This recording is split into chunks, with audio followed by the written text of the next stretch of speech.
LeBron James at Anthony Davis, yan ang ating pag-uusapan. Final seconds. Bryant for the win. Bang! Christian Wood sinabi namang nabibilang daw si LeBron sa MVP race. Lalo at isa nga daw talaga itong pambihirang player. Wala nga daw masabi si Christian Wood sa mga pinaggagawa ni LeBron. Lalo na daw sa kung papaano ni LBJ dinadala at inaalagaan ang kanyang sarili on and off the court. Kasama na nga rin daw kung papaano ito maghanda bago ang laro ay nakakahanga nga daw talaga ang mga ginagawa ni LeBron sa edad na 38 years old. Nakaya pa nga rin daw nito ang gumawa ng score, assist at rebound.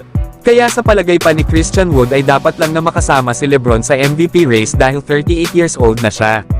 Lalo at meron ba daw tayong kakilala na 38 years old na kayang gawin ang mga ginagawa ni LeBron.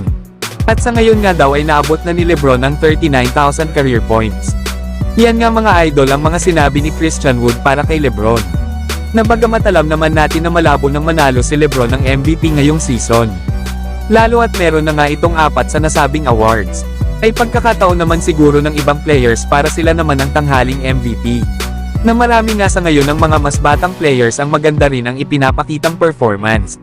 Pero hindi naman maitatanggi na isa si LeBron sa ngayon sa mga best players sa NBA. Samantalang Kevin Garnett na ikumpara naman si Anthony Davis sa kanyang sarili. Sinabi nga ni Garnett na mukhang 40 years old na daw itong si Davis. Na kapag nakikita niya nga daw itong maglaro ay mukhang magkaparehas sila. Yan nga mga idol ang mga sinabi ni Kevin Garnett. Na maganda naman ang mga naging komento nito para kay Anthony Davis lalo at nakikita niya nga ang kanyang sarili dito. Kilala nga kasi itong si Kevin Garnett sa kanyang intensity at physicality sa laro. Nasa ngayon kasi ay both ends ay kayang madominate ni Davis. Lalo at nag-a-average ito ng 22 points, 12 rebounds, 3 assists, 1 steal at 3 blocks per game. Na meron naman itong 54% shooting. At isa nga ngayon si Anthony Davis sa nangunguna sa award bilang Defensive Player of the Year. Pero ang problema lang kay Anthony Davis ay inconsistent ang kanyang laro. Na kanina nga ay inulit na naman ni Davis ang kanyang 0-point performance. Matapos kasi na makagawa ito ng 10 points sa first half laban sa Dallas Mavericks. Ay hindi na ito nasundan pa pagdating ng second half. Katulad sa naging opening night ng Lakers laban sa Denver Nuggets. Na kung saan ay scoreless din si Davis pagdating ng second half. Na matapos nga itong makagawa ng 17 points sa first half. Ay 0 naman ang naitala ni Davis sa mga sumunod na quarters. Kaya ito talaga yung pinaka-problema sa ngayon ng Los Angeles Lakers. Na kanina nga ay natalo na naman sila laban sa Dallas Mavericks.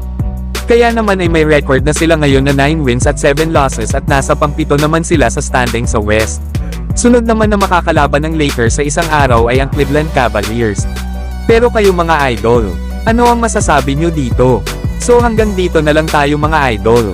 At huwag nyo naman kalimutan mag-subscribe bilang pagsuporta.